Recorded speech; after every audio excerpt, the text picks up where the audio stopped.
কোরআনে কারীমের মধ্যে আল্লাহ পাক এই পৃথিবীর বুকে যারা আরামের টাটকা সুখগুলি আরামগুলি যারা বর্জন করে আল্লাহ রাব্বুল আলামিনকে বিশ্বাস করে যারা জীবন পরিচালনা করেছে, আল্লাহ পাক তাদের জন্য জান্নাত রেখেছেন এবং তাদের জন্য বলছেন সাবিকু ইলা মাগফিরাতিন মির রাব্বিকুম ওয়া জান্নাতিন আরদুহা কাআরদিস সামাই ওয়াল আরদ উইদ্দাত লিল্লাযীনা আমানু বিল্লাহি ওয়া রাসূলিহি। আল্লাহ পাক বলেন প্রতিযোগিতা করো আল্লাহর মাগফিরাত কামনার জন্য আর জান্নাতে যাওয়ার জন্য প্রতিযোগিতা করো, আল্লাহর রহমত পাওয়ার জন্য সৎ কাজের প্রতিযোগিতা করো, তাহলে আল্লাহ রাব্বুল আলামিন তোমাদেরকে ক্ষমা করবেন আর তোমাদের জন্য এমন জান্নাত দিবেন যেই জান্নাত আকাশের বিশালতার জমিনের বিশালতার মতো। এই বিরাট জান্নাত তোমাদেরকে দিবেন। এই জান্নাত চিরস্থায়ী সুখ এবং শান্তি জায়গা হবে। مثل الجنة التي وعد المتقون فيها أنهار من ماء غير آسن وأنهار من لبن لم يتغير طعمه। আল্লাহ পাক বলছেন জান্নাত আল্লাহ পাক ওয়াদা করেছেন মুত্তাকিদের জন্য। আল্লাহ পাক জান্নাত দিবেন যে জান্নাতের ভেতরে রয়েছে মধুর প্রস্রবণ, রয়েছে দুধের প্রস্রবণ, রয়েছে সেখানে স্বচ্ছ পানীয় পানির প্রস্রবণ রয়েছে। এই সুন্দর জান্নাত ঝর্ণা ধারা আল্লাহ পাক সৃষ্টি করেছেন, বাগ বাগিচা দিয়ে ভরে রেখেছেন জান্নাত। সেই জান্নাতে জান্নাত হবে এয়ার কন্ডিশন, রৌদ্রের তাপ হবে না সেখানে, রৌদ্রের খরক তাপ হবে না সেখানে, ঠান্ডার প্রচন্ডতা থাকবে না। কিরকম হবে জায়গাটা? আল্লাহ পাক বলছেন মুত্তাকিনা আলাল আরাইকি লা ইয়ারাউনা ফিহা শামসান ওয়ালা জামহারিরা ওয়া দানিয়াতান আলাইহিম যিলালুহা ওয়া দুল্লিলাত কুতুফুহা তাদলিলা। আল্লাহ পাক এমন জান্নাত রেখেছেন, সেই আল্লাহ পাক সেই জান্নাতের ভিতরে জান্নাতীরা ঠেস লাগায়া মুখোমুখি অবস্থায় তারা সেখানে বসবে, আর জান্নাতীদের মনের মধ্যে কোনো দুঃখ থাকবে না, পেরেশানি থাকবে না। পৃথিবীতে মানুষের দুঃখ থাকে, পেরেশানি থাকে, সেখানে কোনো দুঃখ আর পেরেশানি থাকবে না। সেই জায়গাটা হবে শীতাতপ নিয়ন্ত্রিত, না শীত না গরম, চির বসন্ত বিরাজ করবে। জান্নাতীরা সেখানে থাকবে। এই সুন্দর জান্নাত আল্লাহ পাক রেখেছেন মুত্তাকিদের জন্য। সুবহানাল্লাহ। কাফেরদের জন্য জান্নাত হবে, জাহান্নাম হবে চিরকাল। খালিদিনা ফিহা আবাদান, চিরকাল কাফেররা জাহান্নামে থাকবে। সর্বশেষ যে ব্যক্তি জাহান্নাম থেকে মুক্তি লাভ করবে তাকে আল্লাহ পাক বলবেন, ফেরেশতাদেরকে বলবেন, আমার ফেরেশতারা আমার এই বান্দাকে জান্নাত এবং জাহান্নামের মাঝখানে রেখে দাও। জান্নাত এবং জাহান্নামের মাঝখানে লোকটি যখন থাকার জায়গা পাবে সে জান্নাতের দিকে তাকায়া দেখবে আর কাঁদতে থাকবে। আল্লাহ পাক জিজ্ঞেস করবেন, বান্দারে যুগের পর যুগ ধরে জাহান্নামে কেঁদেছো, আমি রব্বুল আলামিন জাহান্নাম মাফ করে দিয়া জান্নাত জাহান্নামের মাঝখানে রেখে দিয়েছি, আযাব থেকে তো বেঁচে গেছো, এখন কাঁদো কেন? লোকটি বলবে, রব্বুল আলামিন কাঁদি এই কারণে, জাহান্নাম থেকে মাফ করেছো, তোমার শুকরিয়া আদায় করি। জান্নাত তো আমার কপালে নাই, কিসমতে নাই, কিন্তু জান্নাত আমি এখান থেকে দেখতে পাচ্ছি, জান্নাতের সুঘ্রাণ আমার নাকে আসতেছে, কপালে নাই যাওয়ার। আমি কাঁদি এই জন্য, তুমি যদি মেহেরবানি করে আমাকে জান্নাতের দরজার কাছে একটু দাঁড় করায় দিতা, প্রাণ ভরে তোমার জান্নাতের দৃশ্যটা একটু দেখতাম। আল্লাহ পাক তার আরজি পূরণ করবেন, বলবেন যাও, ফেরেশতাদের বলবেন এর জান্নাতের দরজার কাছে দাঁড় করায় দাও। জান্নাতের দরজার কাছে দাঁড়িয়ে লোকটি আবার কান্না শুরু করবে। আল্লাহ পাক প্রশ্ন করবেন, এবার কান্দো কেন? লোকটি বলবে, রব্বুল আলামিন কান্দি এই কারণে, জান্নাতের এই দরজায় দাঁড়ায়া জান্নাতের অফুরন্ত নিয়ামত কিছুই ভালো করে দেখা যায় না, শুধু অল্প জায়গা দেখি। যদি তুমি আমারে দয়া করে জান্নাতের মাঝখানে দাঁড় করায় দিতা, চতুর্দিকে তাকায়া তাকায়া দেখা করিডোরে ঠান্ডা বানাইতাম। তবে আমি ওয়াদা করি জান্নাতের কোনো নাজ নিয়ামত, কোনো ফল আমি খাবো না, ধরবো না, সইব না, একটুখানি মেহেরবানি করে মাঝখানে দাঁড় করাইয়া দাও, জানলারে ঠান্ডা করি। আল্লাহ রাব্বুল আলামিন ফেরেশতাদের বলবেন, আমার এই বান্দারে জান্নাতের মাঝখানে দাঁড় করাইয়া দে। আল্লাহর নবী বলেন, জান্নাতের মাঝখানে দাঁড়িয়ে লোকটি আগের চাইতে আরো জোরে চিৎকার মেরে কাঁদতে থাকবে। আল্লাহ পাক বলবেন, বান্দারে কি হলো তোর? দরজার কাছে আসতে চাইছিলে, আয়না দিলাম। আবার এবার মাঝখানে আসতে চাইছো, তাও এনে দিয়েছি। আবার কান্দো কেন? লোকটি বলবে, রব্বুল আলামিন, এবার কান্দি এই জন্যে, তুমি যখন দয়া করে একটিবার জান্নাতের মাঝখানে এনে আমাকে দাঁড় করায় দিয়েছো, তুমি রহমান রহিম গফুরুর রহিম, এই জান্নাত থেকে আবার আর বাইর করে দিও না। আল্লাহ রাব্বুল আলামিন বলবেন, ও আমার বান্দারে, আমার এই জান্নাত তোর খুব পছন্দ হয়েছে নাকি? লোকটি বলবে, রব্বুল আলামিন, কলিজা ঠান্ডা হয়ে গেছে, ভাবতেও পারি নাই জান্নাত এত সুন্দর। আল্লাহ পাক বলবেন, বান্দারে, এরকম একটি নয়, দুইটা নয়, তোর জন্য আমি 10টা জান্নাতে এরকম রিজার্ভ করে রাখছি। সুবহানাল্লাহ। আল্লাহ পাককে ভয় করে পৃথিবীর সমস্ত পাপ থেকে যারা নিজেকে রক্ষা করবে, আল্লাহ তাদের জন্য এই জান্নাত রেখে দিয়েছেন। সুবহানাল্লাহ। সেই জান্নাতের রিসিপশন আপনারা আন্দাজ করতে পারবেন না, রিসিপশন কারে কয়। কি আর প্রধানমন্ত্রী আর প্রেসিডেন্ট, 4-5টা পুলিশ আর আর্মি এসে একটা ফাঁক করে সেলুট মারলো, বাস শেষ হয়ে গেল, এরকম না। জান্নাতীদেরকে রিসিপশন দেওয়া হবে। জান্নাতীরা যখন আল্লাহর হুকুমে জান্নাতের দিকে যেতে লাগবে, আর যখন জান্নাতের কাছে চলে যাবে, আল্লাহ রাব্বুল আলামিন শোনায় দিচ্ছেন, হাত্তা ইযা জাউহা ফুতিহাত আবওয়াবুহা ওয়া ক্বালা লাহুম খাজানাতুহা সালামুন আলাইকুম তিবতুম ফাদখুলুহা খালিদিন। সুবহানাল্লাহ। জান্নাতীরা যখন জান্নাতে প্রবেশ করার দরজার মুখোমুখি হবে, দ্বার রক্ষীগণ তখন বলবে, সালামুন আলাইকুম, আল্লাহর শান্তি তোমাদের উপরে বর্ষিত হোক। সুবহানাল্লাহ। দুনিয়ার টাটকা সুখগুলি 2 পা দিয়ে ছেড়ে দিয়েছো, টাটকা সুখগুলি গ্রহণ করো নাই, হারাম খাও নাই, আল্লাহর দ্বীন কায়েমের জন্য রক্ত দিয়েছো, জীবন দিয়েছো, কষ্ট করেছো, আল্লাহকে ভয় করেছো, আমাদের সালাম গ্রহণ করো, জান্নাতের মধ্যে ঢুকে যাও চিরকালের জন্য। সুবহানাল্লাহ। আর বাইরে হওয়া লাগবে না, চিরকাল এই জান্নাতের মধ্যে তোমরা বসবাস করতে পারবে, আল্লাহ রাব্বুল আলামিনের ফেরেশতারা বলে দিবেন। জান্নাতের মধ্যে আল্লাহ পাক হুরদের সঙ্গে জান্নাতীদের বিয়ের ব্যবস্থা করে দিবেন। কোরআনে কারিমে আল্লাহ পাক বলেন, মুত্তাকিনা আলা সুরুরিন মাসফুফাতিন ওয়া যাওয়াজনাহুম বিহুরিন ঈন। সামনাসামনি ভাবে সাজানো সারি সারি আসন সমূহের উপর তারা ঠেস লাগায় বসে থাকবে, আর আল্লাহ রাব্বুল আলামিন হুরদের সাথে জান্নাতীদের বিয়ের ব্যবস্থা করে দিবেন। যেসব হুরের সঙ্গে বিয়ে হবে তাদের আল্লাহ পাক বিবরণ দিচ্ছেন, কি রকম হবে তারা। লাম ইয়াতমিসহুন্না ইনসুন ওয়ালা জান। এর পূর্বে জিন এবং ইনসান এদেরকে কেউ স্পর্শ করে নাই। কি রকম তারা? কাআন্নাহুন্নাল ইয়াকুত ওয়াল মারজান। যেমন ঝিনুকের ভিতরে মণিমুক্তা থাকে, এইভাবে আল্লাহ পাক তাদেরকে পবিত্র করে রেখে দিয়েছেন। আমার প্রিয় ভাইরা, আল্লাহ রাব্বুল আলামিন কোরআনে কারীমের ভিতরে বলেছেন, ফাবিআইয়ি আলা'i রাব্বিকুমা তুকাযযিবান।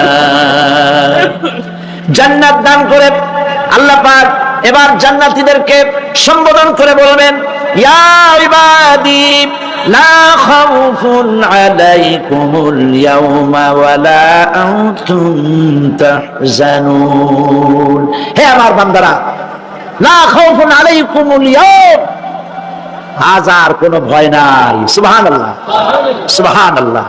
আজ আর কোনো ভয় নাই, কোনো চিন্তাও নাই, আরামে এই জান্নাতের মধ্যে বসবাস করো। এরপরে আল্লাহ পাক জিজ্ঞেস করবেন, ও আমার জান্নাতীরা, আমি যেসব ওয়াদা করছিলাম আমার ওয়াদা মোতাবেক সমস্ত নিয়ামত পেয়েছো? তারা বলবে হ্যাঁ পেয়েছি, সব নিয়ামত আপনার ওয়াদা মোতাবেক সব পেয়েছি।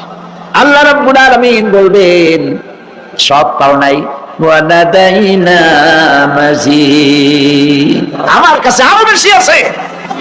সুবহানাল্লাহ, আমার কাছে আরো বেশি আছে।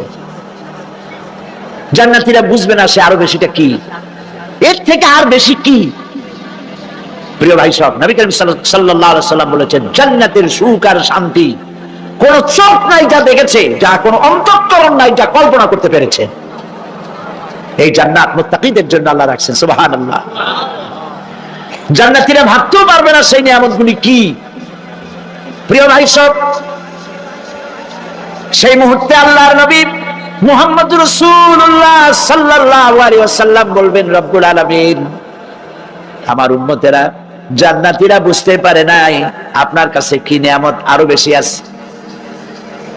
আমার এই উম্মতেরা জান্নাতীরা আপনার ওয়াদা মোতাবেক সব পেয়েছে, কিন্তু একটি জিনিস এখনো তাদের কিসমতে হয় নাই।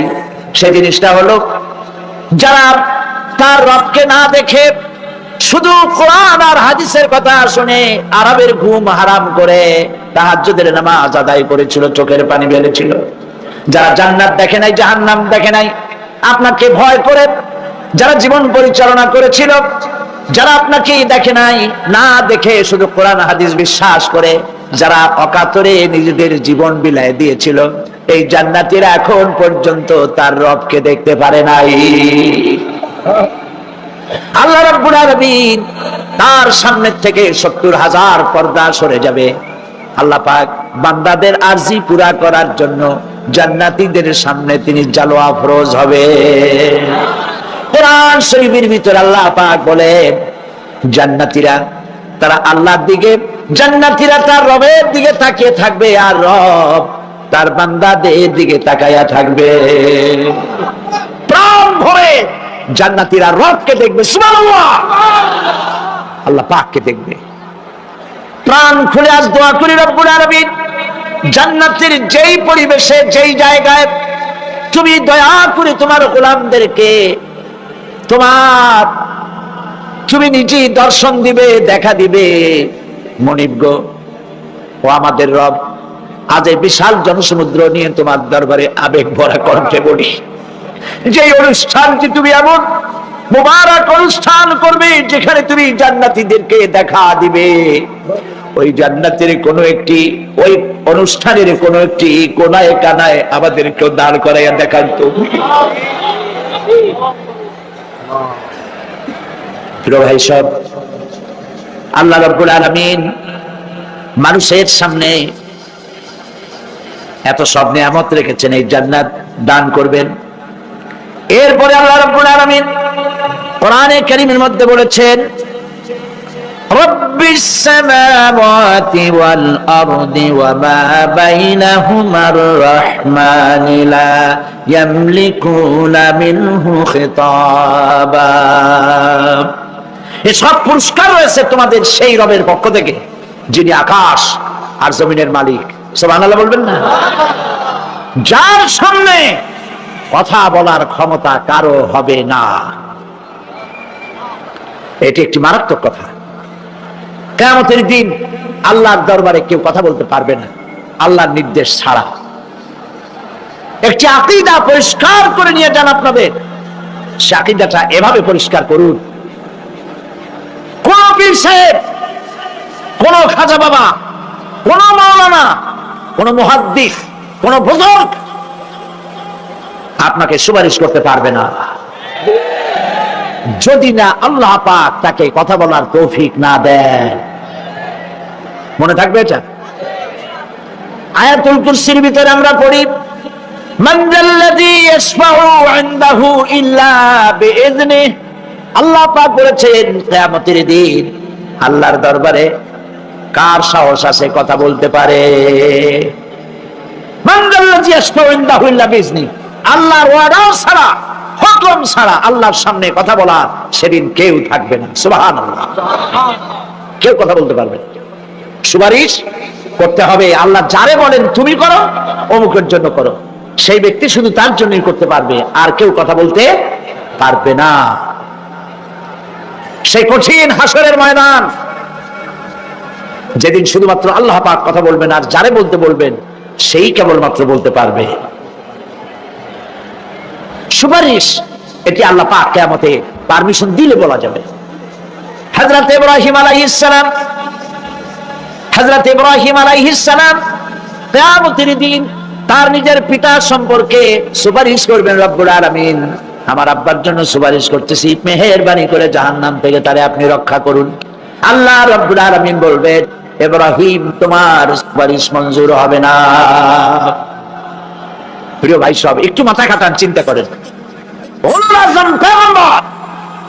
জাতির পিতা কে? জাতির পিতা চিল্লায় বলুন, কলিজা সাফ করে ফেলুন। মুসলমানদের জাতির পিতা হাফিজ আমি কেউ হতে পারে না।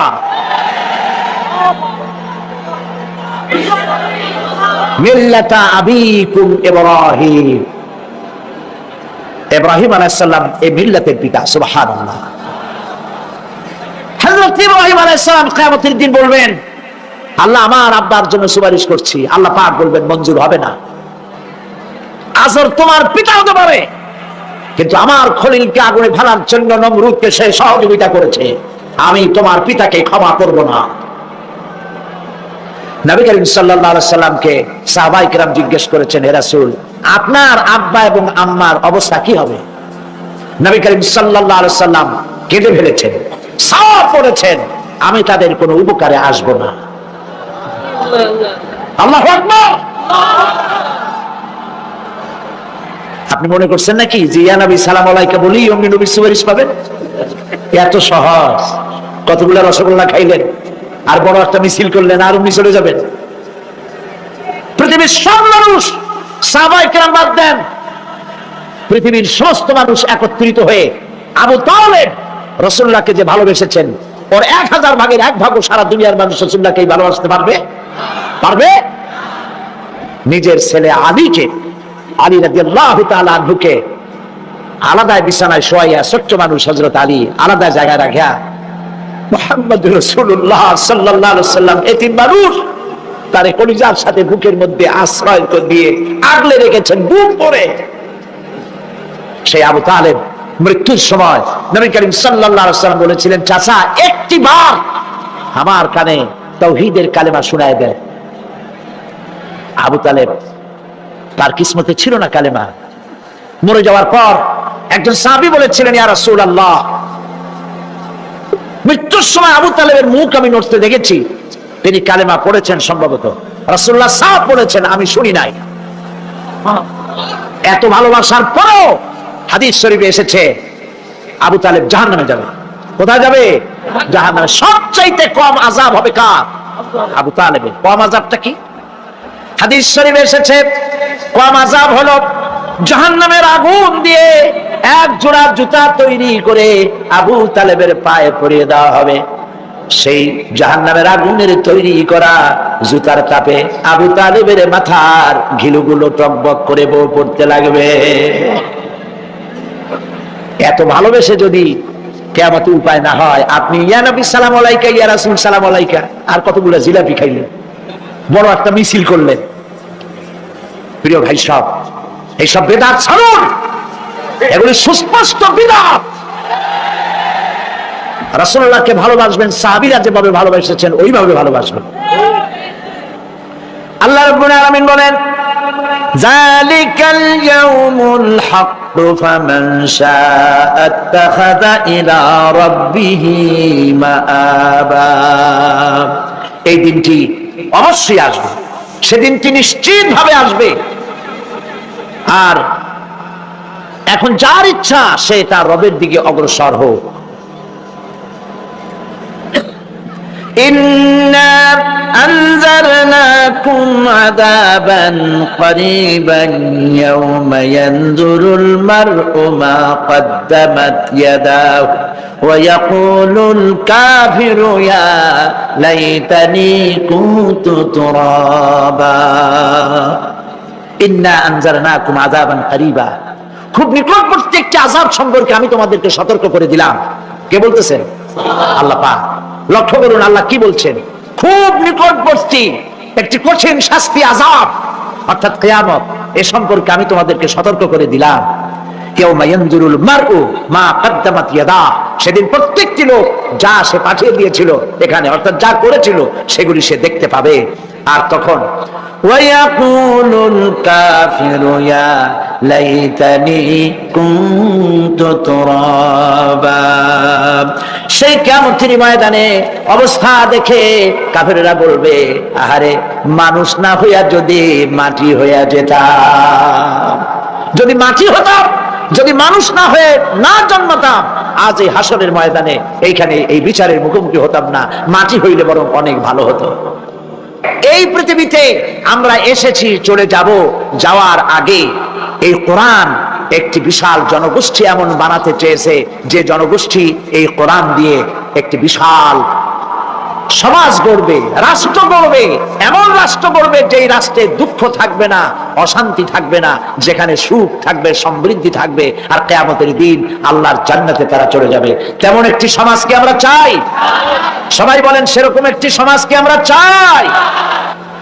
প্রিয় ভাই সব, কিয়ামতের দিন আমরা যেতে চাই জান্নাতে। কোথায় যেতে চাই বলেন? জোরে বলেন। এই জান্নাতে যাওয়ার জন্য, এই জান্নাতে যাওয়ার জন্য দুইটা কাজ করতে হবে। কয়টা কাজ? আল্লাহ রাব্বুল আলামিন বলেন, ফামান কানা ইয়ারজু লিকাআ রাব্বিহি ফালইয়ামাল আমালান সালিহান ওয়া লা ইউশরিক বিইবাদাতি রাব্বিহি আহাদা। আল্লাহ পাক বলেন, যে বাজারা আমার সঙ্গে দেখা করতে চায় কিয়ামতে, দুইটা কাজ করা লাগবে। বলেন কয়টা কাজ? একটা হলো নেক আমল। কি আমল বলেন? নেক আমল। নেক আমল কারে বলে? নেক আমল করতে হলে আবার দুইটা শর্ত লাগে। এক নম্বরে কাজটা করতে হবে আল্লাহরে খুশি করার জন্য। কারে খুশি করার জন্য? একটা মাদ্রাসা বানাইছি যাতে লোকেরা বলে যে বড় একটা মাদ্রাসা বানাইছেন, এই জন্য মাদ্রাসা বানাবেন, মসজিদ বানাবেন, হসপিটাল বানাবেন, যা কিছু করেন নিয়ত হবে আল্লাহকে খুশি করা। নিয়ত হবে কারে খুশি করা? আল্লাহ পাককে খুশি করা। এই হলো নেক আমলের প্রথম শর্ত, কাজ হবে আল্লাহকে খুশি করার জন্য। দুই নম্বরে কাজটি হতে হবে সুন্নতে নববী সাল্লাল্লাহু আলাইহি ওয়াসাল্লামের উপরে। মনে রাখবে, দাড়ি রাখবো কেন রাখবো? রাসূলের সুন্নাত। রাখবো কারে খুশি করার জন্য? আল্লাহকে খুশি করার জন্য। রাখবো কার মতো? রবীন্দ্রনাথের মতো, কার্ল মার্কসের মতো, কবির মতো নয়। রাখতে হবে কার মতো? নবীর মতো। বুঝে নেন, কাজটা হতে হবে আল্লাহকে খুশি করার জন্য। দুই নম্বরে কাজটা হতে হবে সুন্নতে নববী সাল্লাল্লাহু আলাইহি ওয়াসাল্লামের উপরে হতে হবে। তাহলে এই হলো এক নম্বর। জান্নাতে যাওয়ার জন্য, আল্লাহর সাথে দেখা করার জন্য এক নম্বরের কাজ হলো নেক আমল। বলেন এক নম্বরের কাজ কি? দুই নম্বরের কাজ ওয়ালা ইউশরিক বিইবাদাতি রাব্বিহি আহাদা। আল্লাহ রাব্বুল আলামিনের ইবাদতের সাথে কাউকে শরীক স্থাপন করা যাবে না। আমরা যারা মুসলমান, অধিকাংশ মুসলমান শিরকের ভিতরে মুবতালা হয়ে আছে। বিশ্বাস করেন কিনা বলেন? কাফেররা তো মুশরিক আছেই, ওরা তো মুশরিক আছেই, কিন্তু আমরা মুসলমানেরা আমাদের আমলের মধ্যে, আমাদের অজান্তে সবের নিয়তে অনেক শিরক আমরা করে বসি। নাউজুবিল্লাহ। বলেন নাউজুবিল্লাহ। এই জন্য আমি বারবার সতর্ক করি, নিজেকেও করি, আপনাদেরকেও করি। এই কারণে করি, শিরকের গুনাহ আল্লাহ মাফ করবেন না। ইন্না শিরকা লাযুলমুন আযীম। শিরক মস্ত বড় অপরাধ, জুলম, আল্লাহ মাফ করবেন না। আল্লাহর কাছে কাঁদতে কাঁদতে মাপ চাওয়া লাগবে যে আল্লাহ শিরক থেকে আমাকে রক্ষা করো, বাঁচাও। অনেক গোপন শিরক আছে। মাজারে যান, পীর সাহেবের কাছে যান, মনে যদি নিয়ত থাকে উনি ফু দিলে আমি ভালো হবই, উনি তাবিজ দিলে আমার বাচ্চা হবেই, উনি আমারে দয়া করলেই আমার ব্যবসায় উন্নতি হবেই, এইটার নাম শিরক। এটার নাম কি? ওয়াইজা সাআলতা ফাসআলিল্লাহ ওয়াইজা ইসতাআনতা ফাসতাইন বিল্লাহ। যা বলার আল্লাহরে বলো, আর যা চাওয়ার কার কাছে চাও? চিল্লায় বলেন। কলিজা থেকে পরিষ্কার করে যান আজকের মাহফিলে, এই কলিজায় কারো প্রতি কোনো ভয় রাখবো না আল্লাহ ছাড়া। ভয় করবো কারে বলেন? মহব্বত আল্লাহ ছাড়া, এত বেশি মহব্বত আর কাউকে করব না। আল্লাহ তাআলা আমাদের কলিজায় তোমার ভয় এবং মহব্বত দিয়ে ভরে দাও, রাসূলের মহব্বত দিয়ে আমাদের দিলকে ভরে দাও।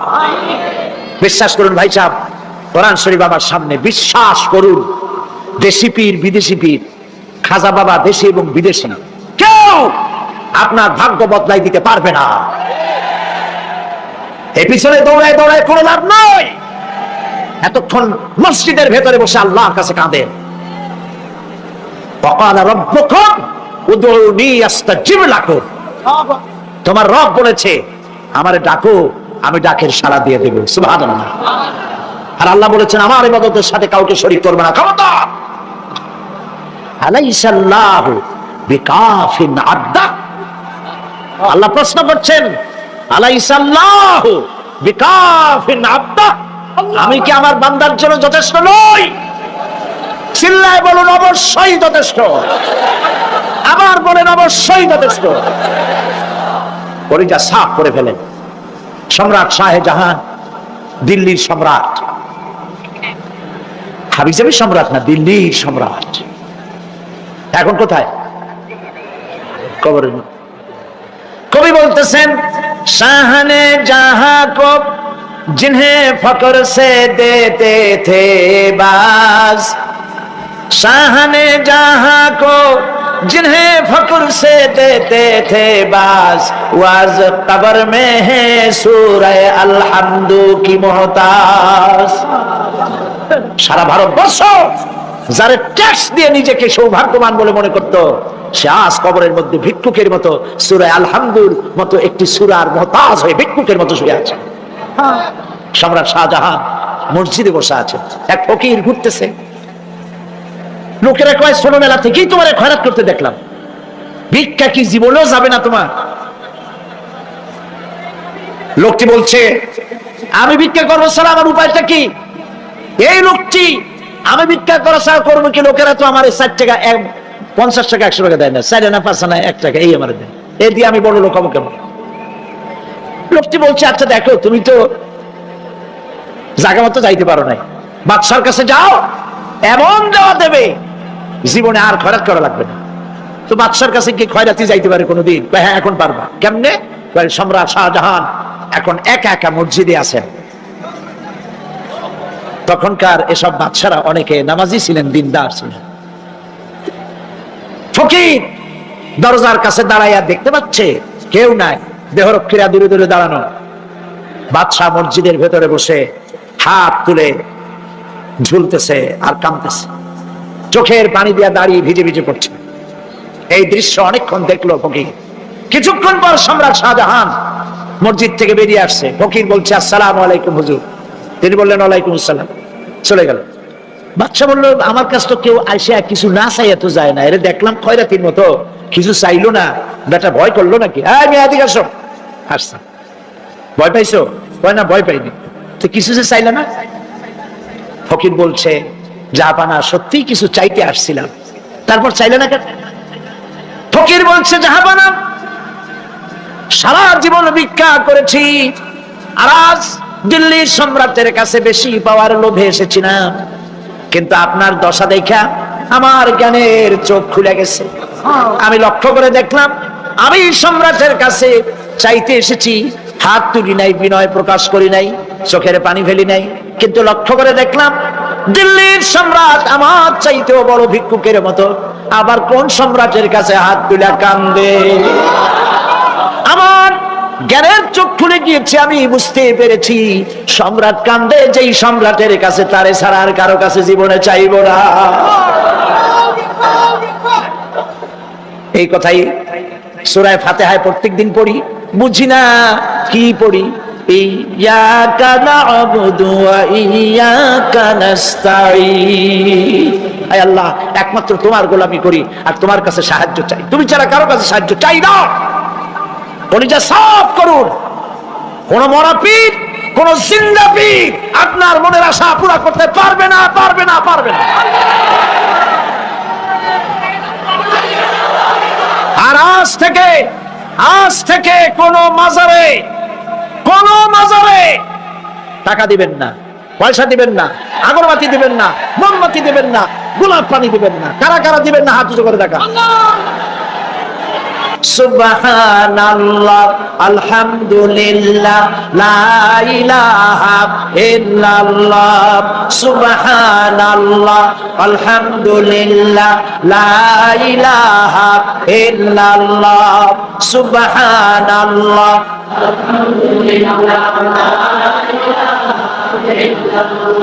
লা ইলাহা ইল্লাল্লাহ, মুহাম্মাদুর রাসূলুল্লাহ। আল্লাহুম্মা আমিন। রব্বানা যালামনা আনফুসানা ওয়া ইন লাম তাগফির লানা ওয়া তারহামনা লানাকুনান্না মিনাল খাসিরিন। রব্বুল আলামিন, তামাম পৃথিবীর মাটির নিচে যত মুমিন মুমিনাত শুয়ে আছে, আল্লাহ কবরগুলি কি জান্নাতের টুকরা বানায়া দাও। আয় আল্লাহ তাআলা, এই মুহূর্তে মনে পড়ে গেল আমাদের মা বাপের কথা। রব্বুল আলামিন, আমাদের আব্বা জান কত বছর আগে দুনিয়া থেকে বিদায় হয়ে গেল, নাম ধরে আর কেউ ডাকে না। কত কষ্ট করেছে, ধান বিক্রি করে, সুপারি বিক্রি করে, নিজের পেটে না দিয়া নিজের ভালো জামা না বানাইয়া আমাদের লেখাপড়া শিখাইছে, বাড়িঘর বানালো। আর একদিন তোমার ডাকে সাড়া দিয়া চলে গেল। যুগের পরে যুগ চলে গেল, বাপের মুখ আর দেখি না। আল্লাহ তাআলা, আমাদের আব্বা জান যাদের দুনিয়া থেকে বিদায় হয়ে গেছে, কবরটাকে বেহেশত বানায়। তুমি সম্রাটের সম্রাট, তুমি রাজাধিরাজ, তোমার মহব্বত ছাড়া কোনো মহব্বত যেন কলিজায় থাকে না মাবুদ। তোমাকে ছাড়া কাউকে যেন ভয় করি না মাবুদ। সারা জীবন শিরক আর বিদআত থেকে আমাদের তুমি বাঁচাও। আল্লাহ, তোমার জাহান্নামকে আমরা ভয় পাই। আল্লাহুম্মা আজিরনা মিনান নার, আল্লাহুম্মা আজিরনা মিনান নার, আল্লাহুম্মা আজিরনা মিনান নার।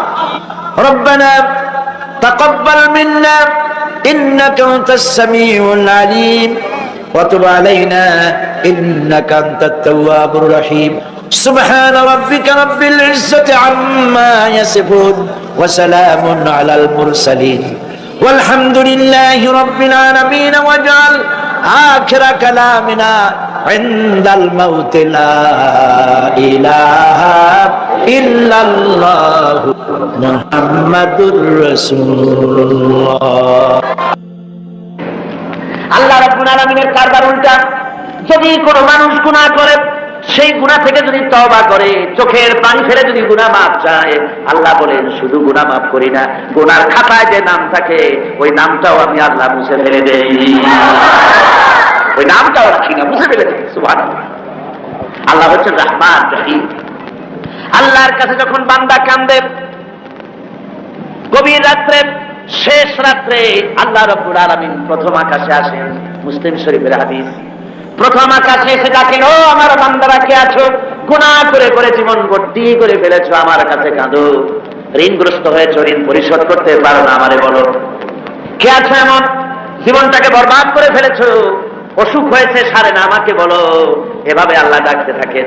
ওই সময় যে সমস্ত আল্লাহর বান্দারা আরামের ঘুমকে হারাম করে গভীর রাত্রে জেগে উযু করে তাহাজ্জুদের নামাজ আদায় করে রব্বুল আলামিনের দরবারে দুহাত তুলে কাঁদতে থাকে আর বলে, আল্লাহ যত গুনাহ করেছি আমার তো বেঁচে থাকার কথা না, তুমি বাঁচায় রাখছো।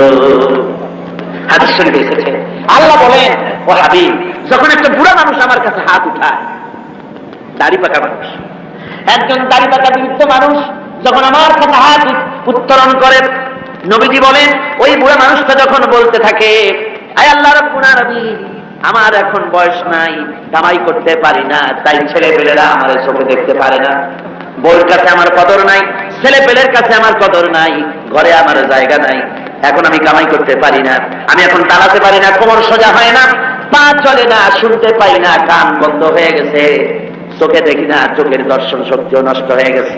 রব্বুল আলামিন পেছনে এত গুনাহ করেছি যে তোমার কাছে কিছু বলার মতো সাহস আমার নাই।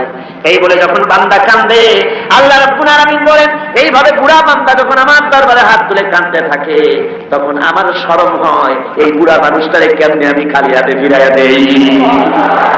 আমি খালি হাতে এই বুড়াটাকে ফিরাইতে পারি না।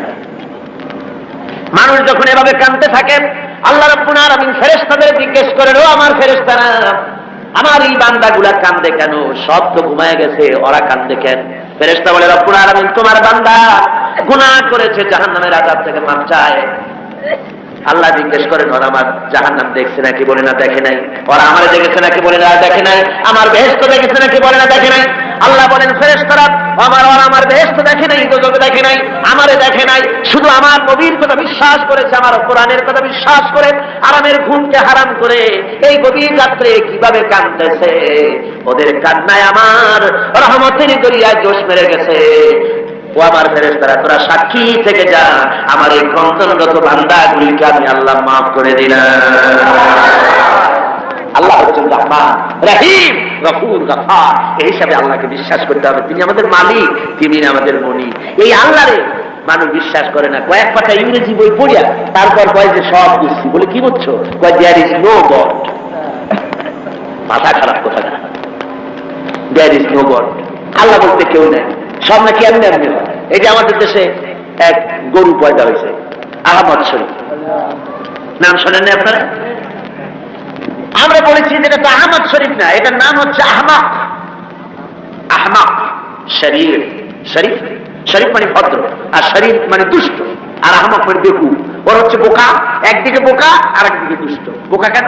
বোকা এই জন্য বেচারা ডক্টরের ডিগ্রি করেছে, বিশ্ববিদ্যালয়ের শিক্ষক, লেখাপড়া বিজ্ঞান ব্যক্তি, অথচ মালিক চেনে না। মালিক চেনে, কিন্তু আমাদের দেশে গরুতেও মালিক চেনে। গরুতে মালিক চেনে না? বিলের মধ্যে, খোলার মধ্যে রাতের বেলা যাইয়া আপনি ডাক দেন আপনার গরুরে, যেখানে থাকুক আপনার কাছে ছুটে আসবে, ঠিক কিনা? কর বাড়িতে যদি গরু তো কিছুটা ভদ্র, কুত্তা, এই কুকুর আপনার বাড়িতে যদি শিকারি কুকুর থাকে, রাত্রিবেলায় যদি আপনার বাড়িতে আড়াইজন যাই ওঠে আর যদি কাশি দেয়, তাহলে তাকে তাড়াইয়া নদী পার করে ছাড়বে না কর? আর আপনি কত রাত্রে যান, আওয়াজ দেওয়া লাগবে না, শুধু একটা কাশি দেবেন, কুকুর এসে আপনার পায়ে ল্যাস গুলাবে, মুখ ঘষবে, ঠিক কিনা? হ্যাঁ রে, আল্লাহ কুত্তায়ও মালিক চেনে। আহমদ শরীফ এমন গরু, এমন কুকুরের চাইতো নিকৃষ্ট মালিকরে চিনল না। জোরে কন্যা উজুবিল্লাহ। এমন কপাল পোড়া, যেই লেখাপড়া শিখতে পারে স্রষ্টাকে চেনা যায় না, ওই বিদ্যা 4 পয়সা মূল্য নাই। এত মূল্য মূল্য আল্লাহ রাব্বুল আলামিনকে বুড়ো আঙ্গুল দেখায়। আল্লাহ আবার এগুলোর কিছু কয় টয় না। পিঁপড়ায় যদি হাতিরে দেখে কয় যে কত বড় একখান হাতি হয়েছে, এই বলে যদি পিঁপড়া হাতিরে নিন্দামন্দ করে, হাতি কি তেড়ে আসে নাকি? পিঁপড়াকে তাড়াত করে? করেন। মানুষ তো আল্লাহর কাছে মানুষগুলো কি কিছুই না, পিঁপড়ার চাইতো ছোট। কিসের বড়াই মানুষে? আল্লাহ বলছেন, ওয়াল্লাহুল গানিয়্যু ওয়া আনতুমুল ফুকারা, তোমরা সব ফকিরের গোষ্ঠী আর বেনিয়াজ, বেপরোয়া কেবলমাত্র আল্লাহ সুবহানাহু ওয়া তাআলা। পড়েন সবাই, কুল হুয়াল্লাহু আহাদ আল্লাহুস সামাদ লাম ইয়ালিদ ওয়া লাম ইউলাদ ওয়া লাম ইয়াকুল লাহু কুফুয়ান আহাদ। কুল হুয়াল্লাহু আহাদ, বলুন আল্লাহ এক এবং একক, নিরঙ্কুশ, বেনিয়াজ, তিনি কারো মুখাপেক্ষী নন। তাকে কেউ জন্ম দেয়নি, তিনিও কাউকে জন্ম দেন নাই।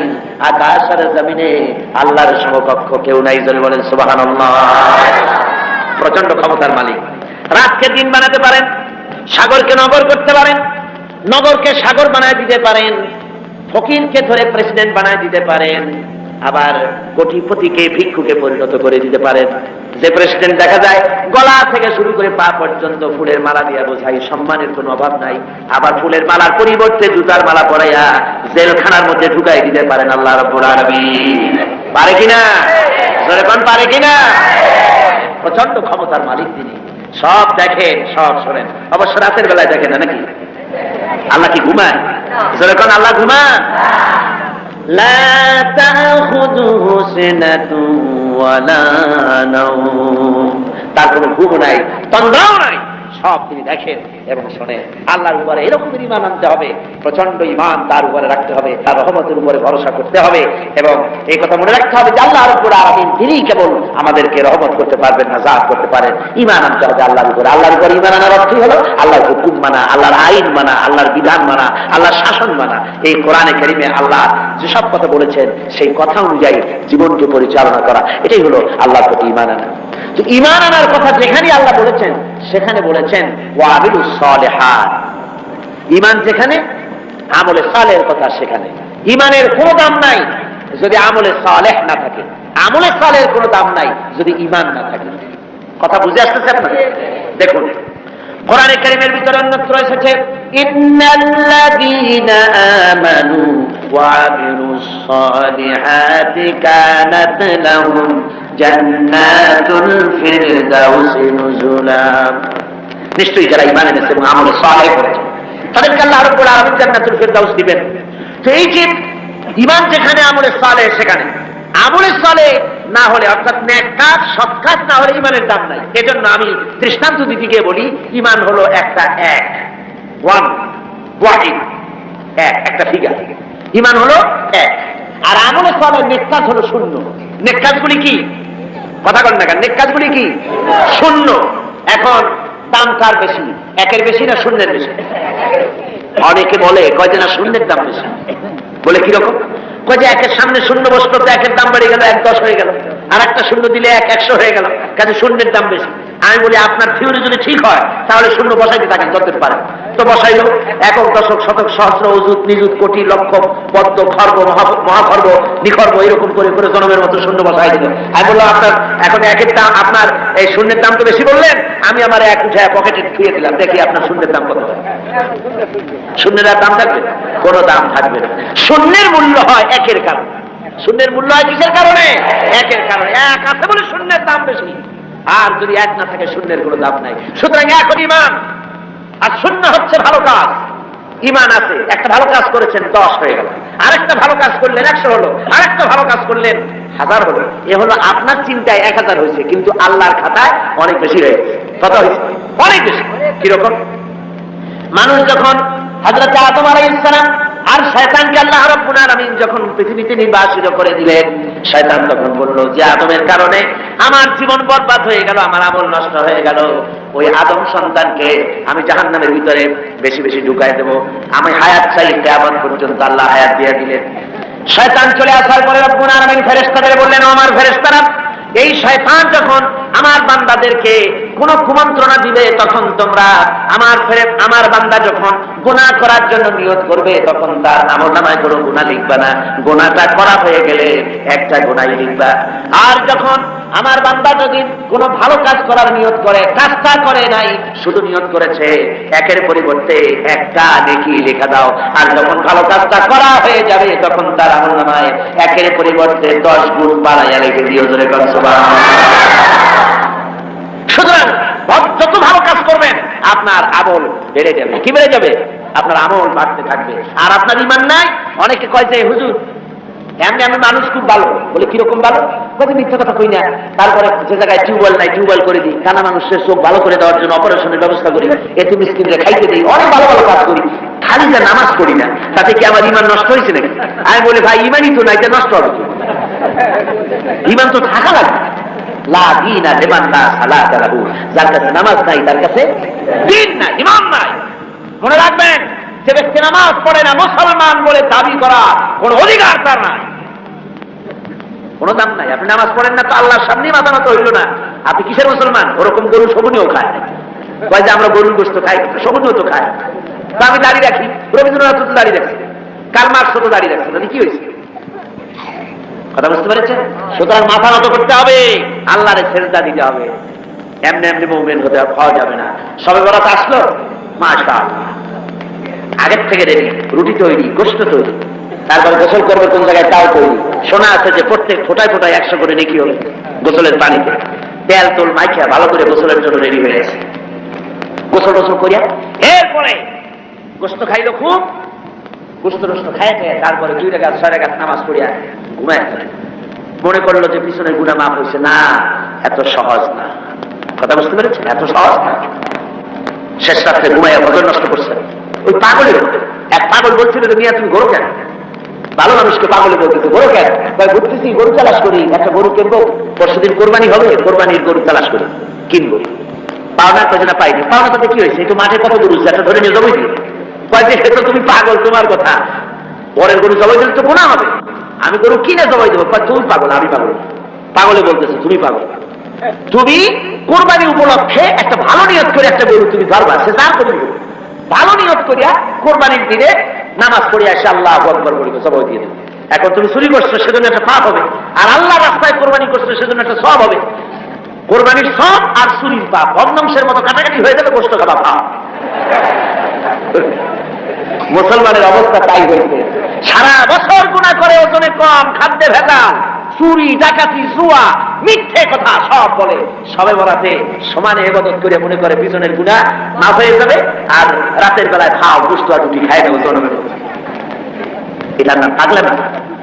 আচ্ছা, আপনারা শিক্ষিত লোক যারা, তারা তো বোঝেন, আপনারা সবই শিক্ষিত, ভালো মানুষ, আপনারা নিশ্চয়ই বোঝেন বোনাস। ঈদে বিভিন্ন মিল কলকারখানা বোনাস দেয়। বোনাসটা বোঝেন তো? একটু কথা না কইলে আমি বুঝি কেমনে বোনাস। ধরুন আদমজি জুট মিল কর্তৃপক্ষ তারা ঘোষণা করেছে ঈদের একদিন আগে 28শে রমজান অথবা 29শে রমজান আমরা ঈদ বোনাস দেব। এখন ঈদ বোনাসের কথা শুনে ঢাকার থেকে গাড়ি গাড়ি ভর্তি লোক যাইয়া যদি গেটে দাঁড়ায় আমাদের ঈদ বোনাস দেবে, ঈদ বোনাস দেবে ওদের করা। বোনাস কাদের জন্য? যারা মিলে এমপ্লয়, যারা কর্মচারী, ওদের জন্য বোনাস।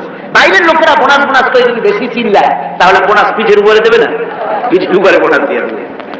লাইলাতুল কদর, লাইলাতুল বারাত, লাইলাতুল মেরাজ, এগুলি হলো আল্লাহর পক্ষ থেকে মুমিনদের জন্য বোনাস।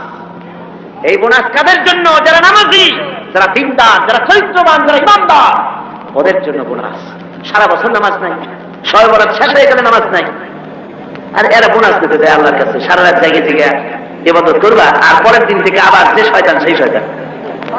কথা বলছেন? ওই যে আমি এই কথাটা বললাম, ওমরউদ্দিন মুসলিম সাহেবের নাম মনে আছে না আপনাদের? আরে ভাই কথা বলবেন। ওমরউদ্দিন মুসলিম সাহেব, আল্লাহ তাকে বেহেশতে নসিব করুন। শুনলাম কোন এক জায়গা থেকে উনি নৌকা বাইরে যাচ্ছে, তারপরে রোজার দিন একজনে কয় মুসলিম সাহেব আমার একটু নেবেন, আমি একটু যাবো। কোন জায়গায় যাবো কোন জায়গায়? তারপরে তারা নিচ্ছে নিয়ে সে বলছে যে আমি একটু ভাই আপনাকে সাহায্য করি। না পাওয়া লাগবে না, আমি সব কামাই করি, তুমি বসো। অনেক যুগ চলে গেছে। তারপরে সেই লোক একটা সিগারেট ধরেছে। আরে মিয়া, রোজার দিন তুমি সিগারেট ধরাইছো কেন? কয় যে আমি রোজা না। কেন রোজা না? কয় যে আমার পেট ব্যথা করে। পেট ব্যথা করে তুমি সিগারেট খাও কেন? তারপরে উনি নৌকা উল্টা আপনি জান কোথায় উল্টা উল্টাতে? কয় যে তুমি যে জায়গায় উঠতে হবে সেই জায়গায় নামো। কয় যে না, আমার এই জায়গায় নামাজেন, আপনি কষ্ট করে উল্টে যান না। কয় না, কোথায় শয়তান কোথায় নামাবো? যে জায়গায় শয়তান সেই জায়গায় নামাই দিয়ে আসবো। ওমরউদ্দিন মুসলিম সাহেব যেটাই আর শুনছেন না আমার ভাইরা, এই রকমের নামাজ নেই, রোজা নাই। অনেক আছে রোজার মাস আসলে গ্যাস্ট্রিকের ব্যারাম হয়, রোজা রাখে না। কি হয়েছে? বাকি গ্যাস্ট্রিক। আল্লাহ জনমের মতো গ্যাস্ট্রিক বানাই দিতে পারেন কিনা? আবার তা হুঁশিয়ার হয়ে যাবে। এই রমজান বরকতের মাস, রহমতের মাস, পবিত্র মাস। সুবহানাল্লাহ বলেন। আল্লাহ যেন সকলকে রোজা রাখার তৌফিক দেন। ধরে করেন আমিন। রোজা আসছে মানুষের চরিত্র ভালো বানাবার জন্য। খায় রে বাবা, এই রোজা আসলে মুসলমানদের মেজাজ যায় খারাপ। হিন্দুরা বিকাল বেলায় মাছের বাজারে যায় না, মুসলমানদের রোজা মেজাজ খারাপ। বেলা 12টার সময় চোখ লাল, 2টার সময় গালাগালি, যারে বলা লাগে ভাই তারে পয়সা। লোকেরা কয় দুনিয়াতে শেষে কয় যে রোজায় ধরছে। অফিসে গেছে, কাজ করতে পারে না, ঘুমায়। কইলো ঘুমায় কেন? কয় যে রোজায় ধরছে। যে রোজা তার চরিত্র ভালো বানাবে, সেই রোজা দিয়ে তার চরিত্র নষ্ট হচ্ছে, তার ঈমান নষ্ট হয়ে যাচ্ছে। তার কারণ কি? কারণ হলো ঘুমা, সেই মেজাজ খারাপ হয়। মেজাজ খারাপ হয় কেন? পেটে অশান্তি হলে মেজাজ খারাপ হয়ে যায়। আল্লাহ বলছে যে সারাদিন একটু না খেয়ে থাকো। আপনি যদি না খেয়ে থাকেন তাহলে আল্লাহর গোলায় অনেক খাদ্য জমা হবে নাকি? না, সেজন্য রোজা না। রোজার অনেক ফায়দার মধ্যে এটাও, গরিব মানুষ যে না খায়া থাকে সারাদিন, তুমি যেন বোঝো, এটাও একটা। কিন্তু আমরা সারাদিন না খাইয়া ওই ইফতারের সময় সুদে আসলে সব উসুল করি। পেঁয়াজি, বেগুনি, ছোলা, মুড়ি, বুট জনমের মতো খায়। খাইয়া মাগরিবের আগে শেষ হয় না, কয় ও মাগরিবটা পড়ে আসি, তারপরে খায়। এমন খাওয়া খায়, খাইয়া তারপরে ডাক্তারের কাছে গেছে, কয় ডাক্তার সাহেব আমি তো শ্বাস করতে পারিনি। কেন? কয় যে খাইছি বেশি, সবে বরাত তো খুব বেশি খেয়ে ফেলাইছি। কয় 2টা ট্যাবলেট খাও আর 1 গ্লাস পানি। খাওয়া খায়, পেটে উকুন মারা যায়, এমন খাওয়া খায়। এরপর তো ঘুম আসবে, এরপর তো মেজাজ খারাপ হবে। আর আমাশার ঔষধ সমানে বিক্রি হয়। আমার বন্ধুগণ, এই যে অবস্থা, এই অবস্থার জন্য আমরা আমাদের ভাই হতে হবে। এই পবিত্র রজনী আল্লাহ পাক বোনাস স্বরূপ দিয়েছেন দিনদার, ইমানদার, পরিষ্কার তাদের জন্য, যারা জীবনকে তৈরি করবে ওদের জন্য এই রাত দিয়েছেন। এই রাতকে বেশি বেশি ইবাদত করে জীবনকে পরিশুদ্ধ করতে হবে, আমলে সালেহ করতে হবে, নেক কাজ বেশি বেশি করতে হবে। নেক কাজ কারে কয় সেই ব্যাখ্যাটা সংক্ষেপে দিয়ে দিই। নেক কাজ, আল্লাহ রাব্বুল আলামিন বলেন, আল্লাযী খালাকাল মাউতা ওয়াল হায়াতা লিয়াবলুয়াকুম আইয়ুকুম আহসানু আমালা। আল্লাহ পাক বলছেন, আমি মৃত্যু এবং জীবনকে সৃষ্টি করেছি এই জন্য যে তোমাদের মধ্যে আমলের দিক থেকে কে উন্নত সেটা যাচাই করার জন্য। এখন আমলে আহসানে আমল, উন্নত আমল কি তার ব্যাখ্যা কি? উন্নত আমলের জন্য দুইটা শর্ত। উন্নত আমলের জন্য কয়টা শর্ত? ভালো করে বোঝেন আর শোনেন। উন্নত আমলের জন্য দুটি শর্ত। একটি শর্ত হচ্ছে আমলটা হতে হবে আল্লাহর রযামন্দির জন্য, আল্লাহকে খুশি করার জন্য আমলটা হতে হবে। দুই নম্বর শর্ত হচ্ছে আমলটা হতে হবে সুন্নতে নববীর উপরে, রাসূল পাক যেভাবে কাজটি সম্পাদন করেছেন তার উপরে হতে হবে, তাহলে এটা হবে আহসানে আমল। আপনি নামাজটা কেমনে পড়বেন? আপনার পীর সাহেব যেমন পড়েন ওই রকম, আপনার মাওলানা সাহেব যেমন পড়েন ওই রকম, আপনার মুহাদ্দিস সাহেব ওই রকম না। আমার নামাজ পড়তে হবে, রাসূল পাক সাল্লাল্লাহু আলাইহি ওয়াসাল্লাম বলেছেন, সাল্লু কামা রাআইতুমুনি উসাল্লি, নামাজ পড়ো সেইভাবে যেভাবে আমাকে পড়তে দেখো। সুবহানাল্লাহ। রাসূল হচ্ছেন মডেল, সব ব্যাপারে আদর্শ। জনাবে মুহাম্মদ রাসূলুল্লাহ সাল্লাল্লাহু আলাইহি ওয়াসাল্লাম, তার অনুকরণ অনুসরণ জীবনের সব ক্ষেত্রে করতে হবে। তাহলে প্রত্যেকটি কাজ আহসানে আমল হবে, উন্নত মানের কাজ হবে। যদি সত্যিকারের আমরা সে আমলটাকে আল্লাহকে খুশি করার জন্য করি, তাহলে বুঝতে হবে প্রথম কাজ ঈমান, দুই নম্বরে নেক কাজ। দুই নম্বরে কি? নেক কাজ। যদি ঈমান না থাকে আর অনেক ভালো ভালো কাজ আপনি করেছেন, তাহলে হবে 0 + 0 + 0 সমান সমান কত হবে? 0ই। এই জন্য কাজটি আল্লাহকে খুশি করার জন্য হতে হবে, নেক কাজ দিয়ে জীবনকে ভরে ফেলে দিতে হবে, জীবনকে ভরে ফেলে দিতে হবে। 3 নম্বরের যে কথাটি জীবন সফল হওয়ার জন্য তা হচ্ছে ইল্লাল্লাযীনা আমানু ওয়া আমিলুস সালিহাতি ওয়া তাওয়াসাউ বিল হাক্কি ওয়া তাওয়াসাউ বিস সাবর। ঈমান, আমলে সালেহ, আর 3 নম্বরের কাজ হলো হকের দাওয়াত দেওয়া। 3 নম্বরের কাজ কি বলুন? 3 নম্বরের কাজ কি? হকের দাওয়াত। হক কি? ইসলাম। হক কি? জোরে বলুন, হক কি? ইসলামের দাওয়াত দিতে হবে, ইসলামের দাওয়াত দিতে হবে, ঘরে ঘরে পৌঁছে দিতে হবে ইসলামের দাওয়াত। মানুষকে বুঝাতে হবে ইসলাম ছাড়া উপায় নেই। ইসলাম হচ্ছে একটা কমপ্লিট কোড অফ লাইফ, মুকাম্মাল নিজামে হায়াত, একটি পরিপূর্ণ জীবন ব্যবস্থা যার মধ্যে আছে অর্থনীতি, সমাজনীতি, রাজনীতি, সব আছে। কোরআন শরীফে আছে না অর্থনীতি, রাজনীতি আছে না? আমাদের দেশে কথা উঠেছে যে ধর্ম নিরপেক্ষতা অবলম্বন করতে হবে, ধর্ম আর রাজনীতি আলাদা। এ ধরনের কথা শহরে বন্দরে হয়, মানুরি পাড়ার মতো এই প্রত্যন্ত অঞ্চলে সব জায়গায় এসব কথা বোধহয় বলা হয় না। বলা হয় ধর্ম আর রাজনীতি আলাদা বলে।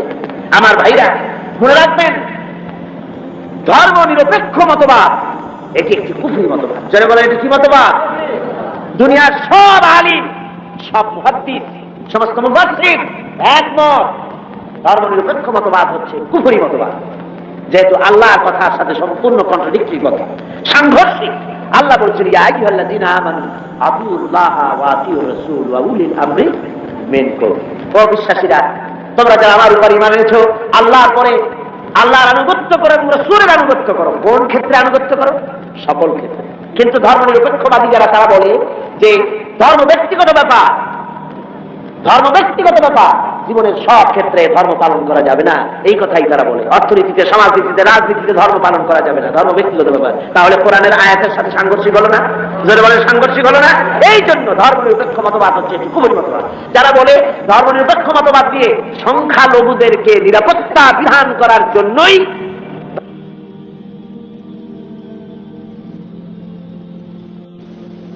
ধর্মনিরপেক্ষ মতবাদ, এই কথা যারা বলে তাদের জন্য দেখতে হবে ভারতে ধর্মনিরপেক্ষ মতবাদ একটি স্বীকৃত শাসনতান্ত্রিক স্বীকৃত মতবাদ।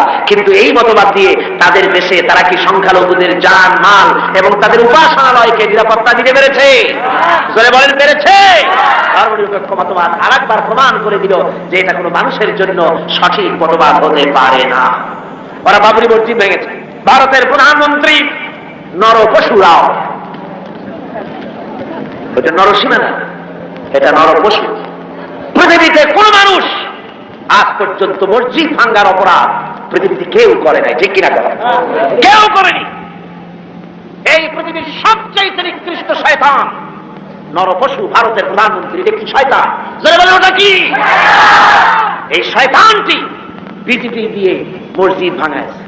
বাবরি মসজিদের উপরে যখন শাবল এবং কোদাল চলতেছিল, সিএনএন কেবল নিউজ নেটওয়ার্কের মাধ্যমে যখন আমরা এই দৃশ্য দেখেছি, আমার তো মনে হচ্ছিল যে এই শাবলগুলি মসজিদের উপরে পড়ছে না, বরং পৃথিবীর 125 কোটি মুসলমানের কলিজার উপরে পড়তেছে।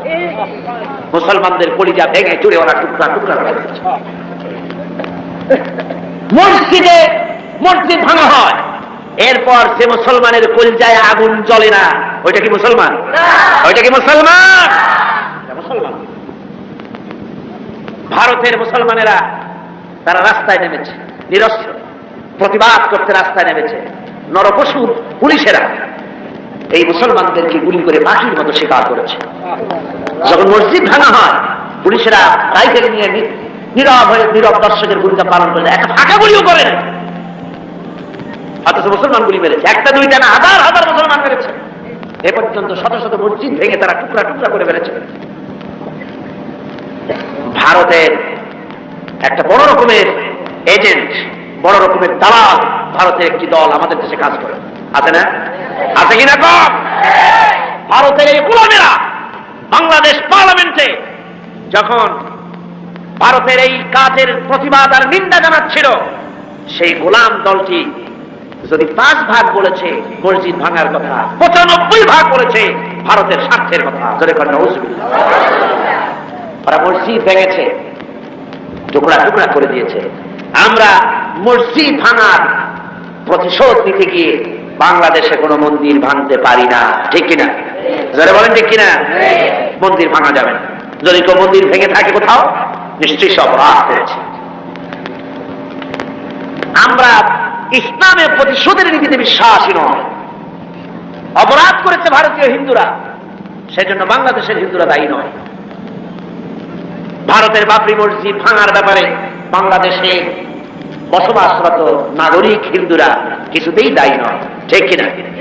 একথা মনে রাখতে হবে। তবে ভারতকে এর মাসুল দিতে হবে, এর মাসুল দিতে হবে, কোনো সন্দেহ নাই। ভারত তাকে মনে রাখতে হবে, ভারত রাশিয়ার চাইতে শক্তিশালী নয়। রাশিয়ার মতো প্রচন্ড শক্তিশালী দেশ, পারমাণবিক অস্ত্রের গুদাম যার কাছে, রাসায়নিক অস্ত্রের গুদাম যার কাছে, সেই রাশিয়া আফগানকে ভাঙতে এসে রাশিয়া নিজেই ভাঙে চুরা টুকরা টুকরা হয়ে গেছে, যায় নাই? আজকে পবিত্র লাইলাতুল বারাত, আপনারা বিশ্বাস করুন, নরপশুরাও ভারতের বাবরি মসজিদকে যেভাবে ভেঙেছে, মসজিদের ইটগুলো যেভাবে টুকরা টুকরা করেছে, গোটা ভারত ইতিহাসের থেকে, মানচিত্র থেকে, পৃথিবীর মানচিত্র থেকে টুকরা টুকরা হয়ে বুঝে যাবে ইনশাআল্লাহ।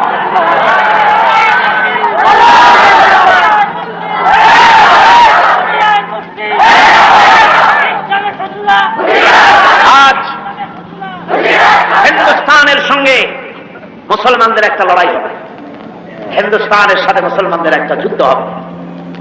এটা আমার কথা নয়, এটা বলেছেন বিশ্বনবী জনাবে মুহাম্মদ রাসূলুল্লাহ সাল্লাল্লাহু আলাইহি ওয়াসাল্লাম। ইবনে মাজাহ শরীফের হাদিস। হযরত আবু হুরায়রা রাদিয়াল্লাহু তাআলা আনহু হচ্ছেন রাবী। হযরত আবু হুরায়রা তিনি বলছেন, রাসূলুল্লাহ সাল্লাল্লাহু আলাইহি ওয়াসাল্লাম বলেছেন, 2 শ্রেণীর লোক কিয়ামতে জাহান্নাম থেকে মুক্ত বলে ঘোষিত হবে। এক শ্রেণী হচ্ছে ওরা যারা ঈসা আলাইহিস সালামের সাথে থেকে দাজ্জালের বিরুদ্ধে যারা লড়াই করে শাহাদাত বরণ করবে, কিয়ামতের দিন আল্লাহ পাক তাদেরকে জাহান্নাম থেকে মুক্ত বলে ঘোষণা করবেন। দ্বিতীয় শ্রেণী রাসূলুল্লাহ বলছেন, হিন্দুস্তানের সঙ্গে একটা জিহাদ হবে, ওই জিহাদে যারা শহীদ হবে, কিয়ামতের দিন আল্লাহ পাক তাদেরকে জাহান্নাম থেকে মুক্ত বলে ঘোষণা করবেন।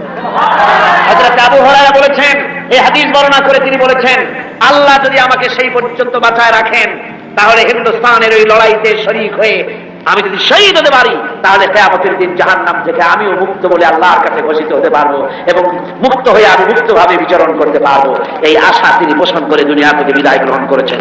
সেই জিহাদ আজও হয়নি, ইতিহাসটা প্রমাণ করে না জিহাদ একটা হবে ভারতের সাথে। সেই জিহাদ বাংলাদেশের সেনাবাহিনী, বাংলাদেশের বিডিআর আর পুলিশ নয়, শুধু 11.5 কোটি তাওহীদি জনতা কাঁধে কাঁধ মিলিয়ে বাবরি মসজিদ ভাঙার প্রতিশোধ ভারতের কাছ থেকে কড়ায় গন্ডায় আদায় করে ছাড়বে ইনশাআল্লাহ।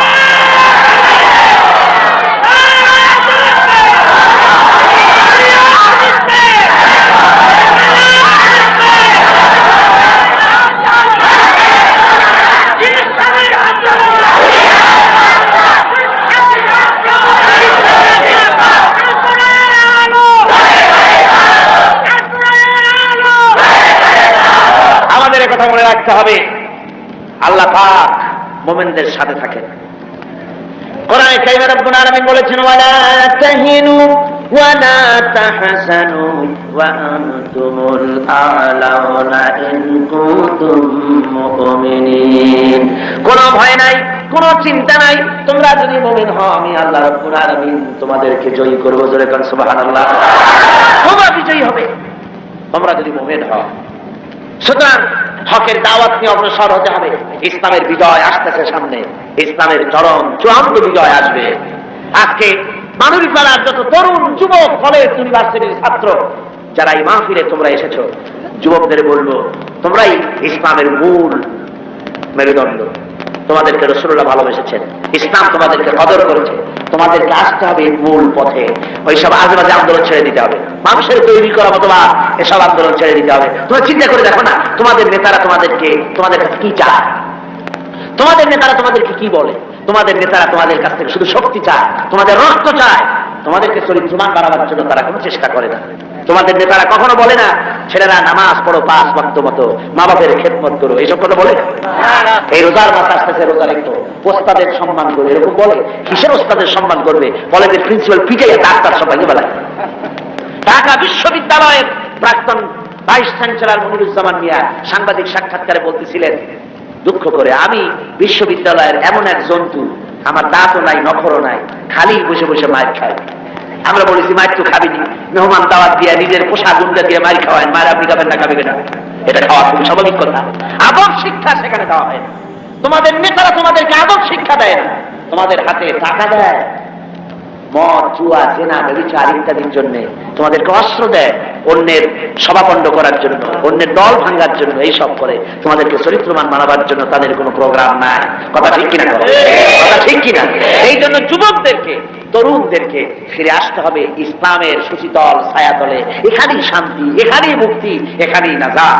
চলে আসো এই ইসলামের দিকে, এই দাওয়াত নিয়ে ছড়িয়ে পড়ো। আজকে বসনিয়ার উপর অত্যাচার হতেছে, বসনিয়ার মুসলমানরা মার খেতেছে, আলজেরিয়ায় মার খেতেছে, প্যালেস্টাইনে মার খেতেছে। প্যালেস্টাইনের নো ম্যানস ল্যান্ডে, ইসরায়েল আর লুবনান এর মাঝখানে নো ম্যানস ল্যান্ডে প্রায় 500-এর মতো ফিলিস্তিনি মুসলমানেরা কষ্ট পাচ্ছে। মুসলমানেরা বিপদে পড়লে জাতিসংঘ দেখে না, আমেরিকাও দেখে না, ব্রিটিশও দেখে না, কেউ দেখে না। মুসলমান বিপদে পড়েছে, একটা কুত্তা বিড়ালের জীবনের যে দাম আছে, মুসলমানদের দাম ওদের কাছে নাই। এইভাবে প্রতিকরণ তারা করতেছে। আজ ভারতে মুসলমান নির্যাতিত, কাশ্মীরে নির্যাতিত, বার্মায় নির্যাতিত, সব জায়গায় মুসলমানদের উপর নির্যাতন চলছে।